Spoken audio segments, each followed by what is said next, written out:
What if the person cooking your Christmas feast is the most alone person in the house?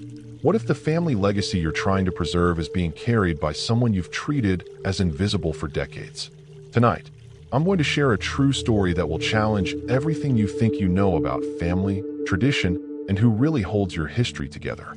This isn't just another Christmas story. This is a powerful account of how one teenager's simple act of seeing someone led to a family rediscovering its own soul. You'll meet Rosa, the cook who knew every family secret, every recipe, every story, but ate Christmas dinner alone. You'll meet Benji, the teenager who felt like an outsider in his own wealthy family. And you'll witness the moment when a kitchen stool became a throne, a simple invitation became a revolution, and a family found its way back to itself through the woman they'd overlooked for 30 years. If you've ever felt invisible, wondered what your family's real story is, or questioned whether one person can really make a difference, prepare to have your heart opened. This story will show you how the most powerful connections often wait in the places we've been taught not to look, and how sometimes saving a family tradition means first seeing the person who's been carrying it all along. You know, there's a particular kind of loneliness that only comes from being surrounded by people who don't see you. For Rosa, a 68-year-old cook who'd served the wealthy Hamilton family for 30 years, Christmas Eve was her annual exercise in invisible existence. While the family celebrated in the grand dining room, laughter echoing through the mansion, silver clinking against fine china, Rosa worked alone in the industrial-sized kitchen, preparing a feast she'd never tasted at their table. The financial struggle that kept her in this position was real, but the emotional cost was far higher.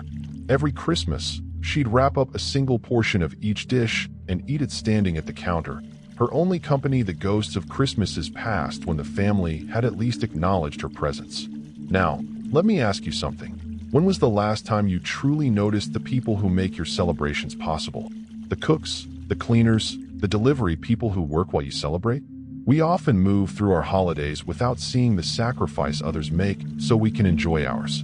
This week, try what I call holiday visibility. Identify one person who enables your celebration and acknowledge them specifically.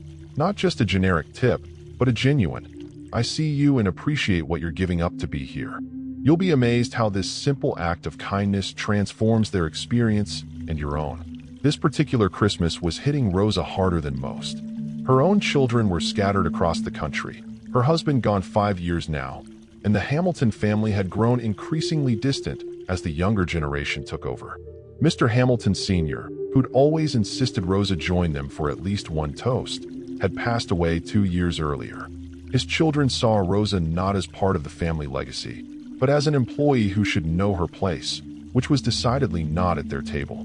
The dignity she'd maintained through decades of service felt increasingly fragile, like fine china handled without care.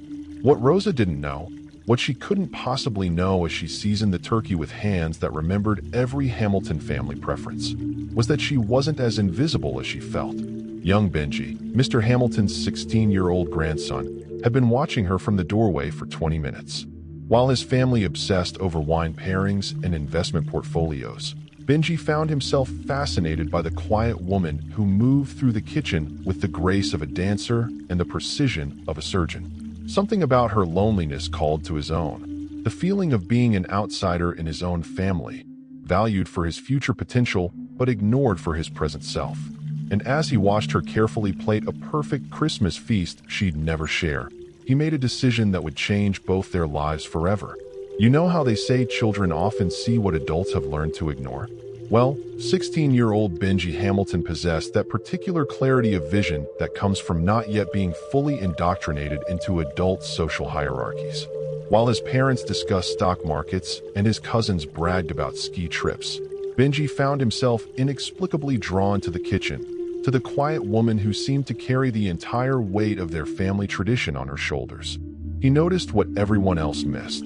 The way her hands trembled slightly as she carved the turkey, the single tear she quickly wiped away when she thought no one was looking, the loneliness that seemed to fill the massive kitchen despite the festive atmosphere just beyond the door. Let me ask you something. When was the last time you followed your curiosity about someone instead of your assumptions? We're taught to categorize people quickly: employee, family, friend, stranger. and then interact with them based on those categories rather than their actual humanity. This month, try category disruption. Choose one person you normally interact with in a limited way, a service worker, a quiet coworker, that neighbor you only nod to, and learn 3 real things about them that don't fit your category. You'll discover that unexpected help and connection often wait just beyond our comfortable assumptions. What Benji did next would have horrified his status-conscious parents. Instead of returning to the elegant dining room, he pulled up a stool at the massive kitchen island, right in Rosa's workspace. "That smells incredible," he said simply, his voice cutting through her isolation like a lifeline. Rosa froze, knife hovering over the turkey, her mind racing through 30 years of protocol. No Hamilton had ever entered her kitchen during service, much less spoken to her as anything other than staff. But Benji's smile held none of his family's chilly superiority. It was open, curious, genuinely interested. The second chance at human connection he was offering felt both terrifying and miraculous. The conversation that began over that turkey would unravel decades of invisible barriers. Benji asked questions no Hamilton ever had, about her family, her traditions, how she'd learned to cook. Rosa, initially guarded, found herself thawing under his genuine interest. She shared that the stuffing recipe came from her grandmother in Mexico, that the cranberry sauce technique was something she'd developed over 30 Christmases of observation and adjustment. The storytelling that unfolded wasn't just about recipes. It was about immigration, about sacrifice, about building a life in a new country while holding on to heritage. And as they talked, Benji realized something astonishing. This woman knew more about his family's history and traditions than anyone sitting at the fancy dining table, herself included. You know, sometimes the most revolutionary acts are the simplest ones, like inviting someone to sit down. When Benji asked Rosa to join him at the small kitchen table where she usually ate alone, he wasn't just offering a chair. He was offering dignity, recognition, humanity. Rosa's initial refusal was automatic, born of 30 years of knowing her place. But Benji persisted with the gentle stubbornness of youth that hasn't yet learned what's impossible. "Please," he said, pulling out a chair. "I hate eating alone too." In that moment, the financial struggle that usually defined their relationship evaporated, replaced by the simple human truth that everyone deserves company, especially on Christmas. Now, here's a practical thought for you. When was the last time you invited someone out of their place and into genuine connection?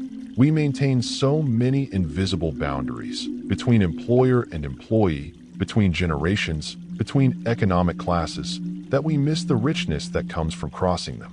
This week, try boundary hospitality. Invite someone across one of your usual social boundaries to share a meal, a conversation, an experience. Not as charity, but as genuine interest in their perspective. You'll discover that community isn't found in similarity, but in the bridges we build across our differences. What happened at that small kitchen table was nothing short of alchemical. As they shared the Christmas feast Rosa had prepared, the first time she'd ever tasted her own cooking at a proper table on Christmas, stories began to flow. Rosa shared how she'd come to America at 18, how Mr. Hamilton Sr. had given her a chance when no one else would, how she'd cooked through 3 generations of Hamilton celebrations. Benji confessed his own loneliness in a family that valued achievement over connection, his feeling of being a disappointment because he preferred art to business, his sense that he didn't belong in the world he'd been born into. The lost and found nature of their conversation, lost stories, found understanding, created a bond that transcended age, class, and expected roles. The real turning point came when Rosa hesitantly shared a family secret she'd carried for decades, not about the Hamiltons, but about her own life. She revealed that her daughter had died years earlier, that Christmas had become a season of grief masked by professional duty. Benji, with the raw empathy of someone who also felt like an outsider, didn't offer platitudes. Instead, he asked to see a photo, to hear a story, to honor her daughter's memory. That simple act of kindness, the willingness to witness another's pain without trying to fix it, created a moment of genuine human connection more meaningful than any gift under the tree. And as they sat there, 2 unlikely companions sharing stories and stuffing, neither could have predicted how this kitchen table Christmas would soon ripple through the entire mansion. You know how a single pebble can create ripples across an entire pond? Well, Benji's absence from the Christmas dinner table didn't go unnoticed, and the ripples from his kitchen conversation were about to reach the formal dining room. When Mrs. Hamilton, Benji's grandmother and the family matriarch, noticed her grandson's empty chair, she initially assumed he was texting friends or playing video games. But something in her maternal intuition said otherwise. Excusing herself from the table with a grace born of decades of social navigation, she followed the sound of voices to the kitchen doorway. What she saw there, her grandson and their cook laughing together over Christmas dinner, heads close in conversation, stopped her cold, but not for the reasons one might expect. Let me ask you something. When was the last time you witnessed a connection that challenged your assumptions about who belongs with whom? We often operate on autopilot, accepting social hierarchies as natural rather than constructed. This month, try hierarchy questioning. Notice 3 instances where people are separated by invisible lines, at work, in your family, in public spaces, and ask yourself if those separations serve any real purpose beyond tradition. You might discover opportunities for richer connections hiding in plain sight. What happened next would become family legend. Instead of reprimanding Benji or reminding Rosa of her place, Mrs. Hamilton did something extraordinary. She pulled up a chair. "This looks much cozier than the dining room," she said, her voice softer than Benji had ever heard it. Rosa froze, 30 years of protocol screaming that this was wrong, but Mrs. Hamilton waved away her protests. "Benji's right," she continued, looking at the feast Rosa had prepared. "We should be thanking the person who made this possible, not leaving her to eat alone." The reconciliation happening in that kitchen wasn't between individuals, but between a family and its own forgotten values. As the 3 of them talked, something beautiful unfolded. Mrs. Hamilton shared memories Rosa had forgotten. How Rosa had taught her to make tamales when she was a new bride struggling to host her first Christmas. How Rosa had stayed up all night with her when Benji's father was born prematurely. How Rosa's cooking had been the only thing her late husband would eat during his final illness. The family secret that emerged wasn't scandalous. It was the simple truth that Rosa had been the glue holding this family together for decades, and they'd gradually forgotten to thank her. The second chance they were experiencing wasn't just about this Christmas dinner.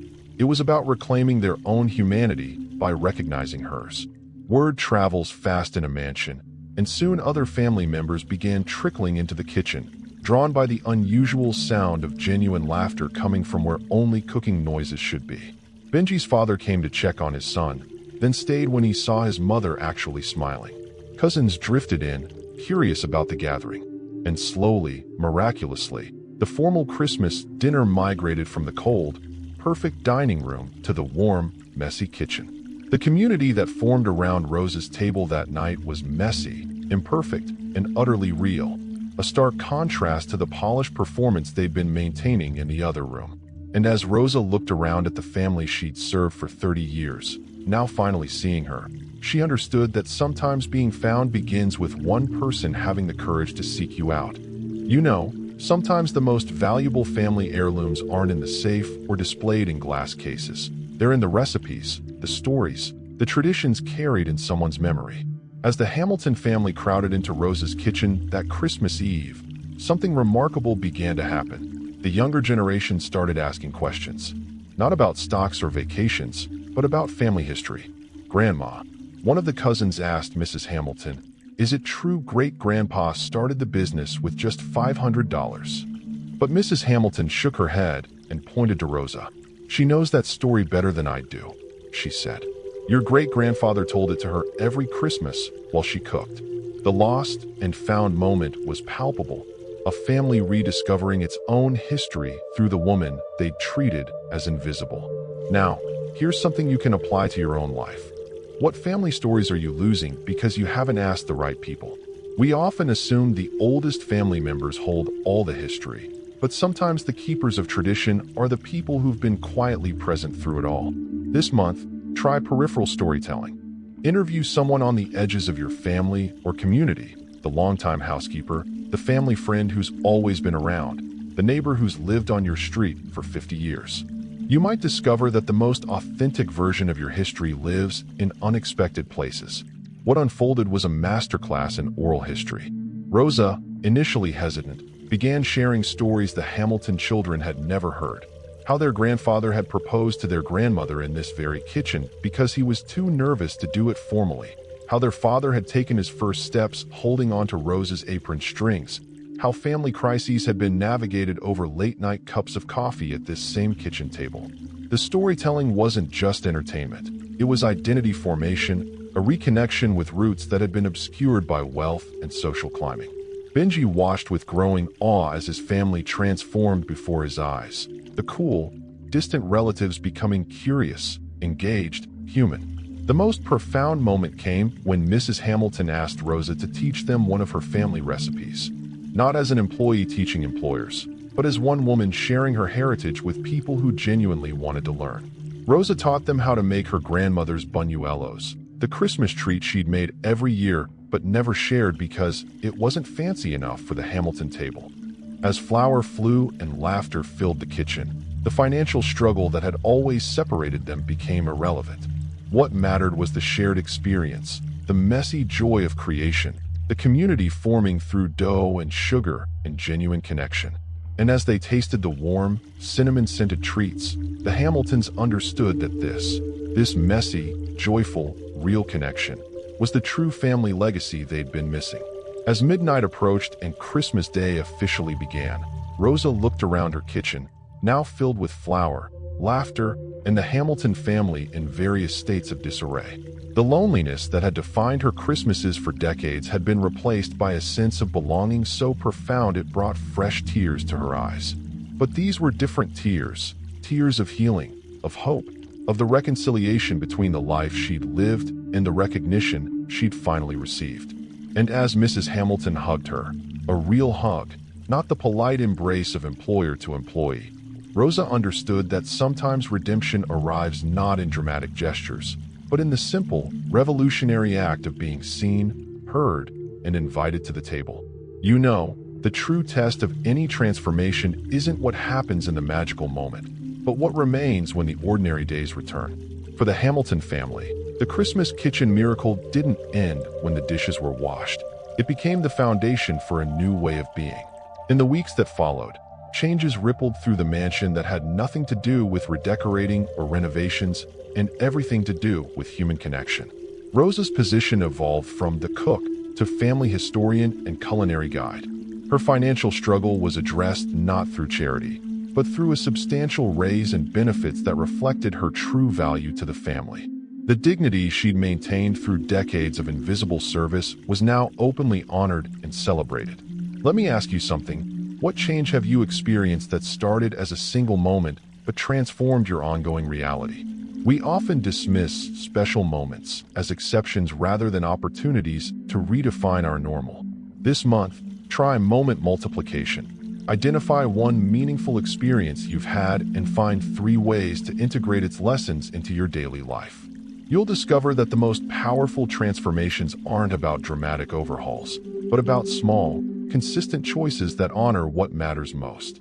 The most beautiful evolution was in the relationships themselves. Benji and Rosa developed a genuine friendship that transcended age and background. He helped her set up video calls with her grandchildren. She helped him navigate the pressures of his elite private school. Mrs. Hamilton began spending time in the kitchen not to supervise, but to learn, her hands alongside Rosa's as they preserved family recipes that had nearly been lost. The family secret that had been revealed wasn't scandal. It was the simple truth that they'd been poorer for Rosa's invisibility and richer now for her full presence in their lives. The community they built included not just blood relatives, but the people who'd helped them become who they were. A year later, the Christmas kitchen was prepared differently. Instead of Rosa working alone while the family dressed for a formal dinner, everyone gathered in the kitchen from the start. Assignments were given, Benji on dessert duty, Mrs. Hamilton on appetizers, cousins on table setting. Rosa presided not as staff, but as maestro, her 30 years of experience guiding but not controlling. The meal they created together was imperfect, slightly burned rolls, lumpy gravy, a lopsided pie, but it was infused with something no perfectly catered meal could ever contain: genuine collaboration, shared laughter, mutual respect. The second chance they'd all been given wasn't just for one Christmas. It was for every day they chose to see each other fully. As they sat down to their collaboratively created feast, now at the formal dining table, but with Rosa at the head as guest of honor, Benji looked around at his transformed family. The cold perfection had been replaced by warm authenticity. The performance of wealth had given way to the richness of connection. And Rosa, who'd once eaten alone in the kitchen, now sat surrounded by people who truly saw her. She understood that the greatest Christmas miracle isn't in the receiving of gifts, but in the giving of recognition. That the most powerful act of kindness is sometimes simply saying, "I see you." And that family isn't just who you're born to, but who chooses to truly know you, year after year, story after story, recipe after recipe. So let me ask you this. Who's the Rosa in your life that you've been overlooking? What family stories are being lost because you haven't asked the right people? What simple invitation could you extend that might transform someone's loneliness into belonging? Here's the powerful truth this story reveals. The financial struggle that separates us often blinds us to the human wealth right in front of us. The dignity we afford others, regardless of their position, often becomes the mirror that shows us our own humanity most clearly. Now I want you to consider, who in your family or community holds stories you haven't heard? What tradition have you been performing without understanding its true meaning? What kitchen table in your life needs an unexpected guest to become what it was always meant to be, a place of genuine connection? If this story inspired you to look at the invisible people in your life with new eyes, if you believe that family legacies are carried in stories and relationships, not just in bank accounts and property deeds, then do me one favor. Hit that subscribe button and ring the notification bell. Why?